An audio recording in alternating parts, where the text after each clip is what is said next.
Bonjour à tous, j'espère que vous allez bien. Débrief du match de Real Madrid contre Alaves après l'élimination tragique du Real Madrid contre Bayern Munich.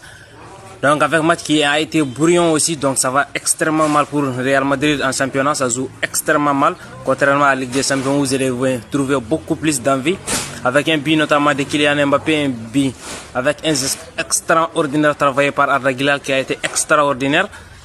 Et ainsi que Vinicius Junior qui a marqué un but extraordinaire lui aussi hors de la surface de réparation. Et c'est Kylian Mbappé qui a été nommé homme du match à la fin du match. C'est quelque chose qui m'a beaucoup déçu car j'ai trouvé beaucoup plus en pied Vinicius Junior. Et Arda Güler et Ilsen aussi ont été extraordinaires, plus précisément Arda Güler qui aurait extrêmement mérité cet homme du match là. Mais on va parler de ça à la fin de la vidéo. En tout cas, un victoire qui va beaucoup faire du bien au Real Madrid. Ça a été extrêmement compliqué, plus de 4 ou 3 matchs sans gagner. Donc 3 défaites et si je ne me trompe pas, un match nul. Et donc il revient à 6 points d'FC Barcelone. Après FC Barcelone va jouer ce soir contre Celta Vigo. On verra ce qui va se passer. Donc tout est possible, ça reste quelques matchs à jouer, quelques points à gratter aussi. Donc il y a le Classico qui va être décisif le 10 mai. Au Camp Nou, on verra ce qui va se passer. En tout cas, ça a été brouillon, ça a été compliqué pour Real Madrid au championnat depuis un certain moment. Et ça, Real Madrid a beaucoup plus d'envie en Champions League qu'en championnat. Et ça se vit encore une fois de plus pendant les matchs d'hier.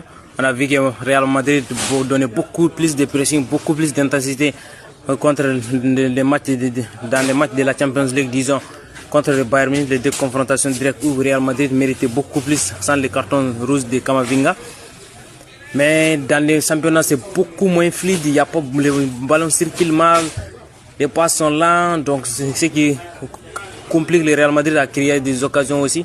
Donc, mais à chaque fois qu'il essaie de faire reconstruire les jeux, les défenseurs ont toujours le temps de reculer.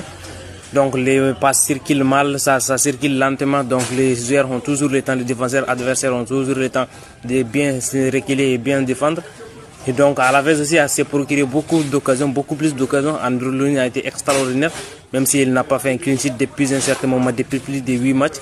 Mais en tout cas, il a été extraordinaire. Sans lui, le Real Madrid aurait perdu ce match-là. Et Ilsen aussi a été extraordinaire dans les matchs, dans les duels défensifs aussi.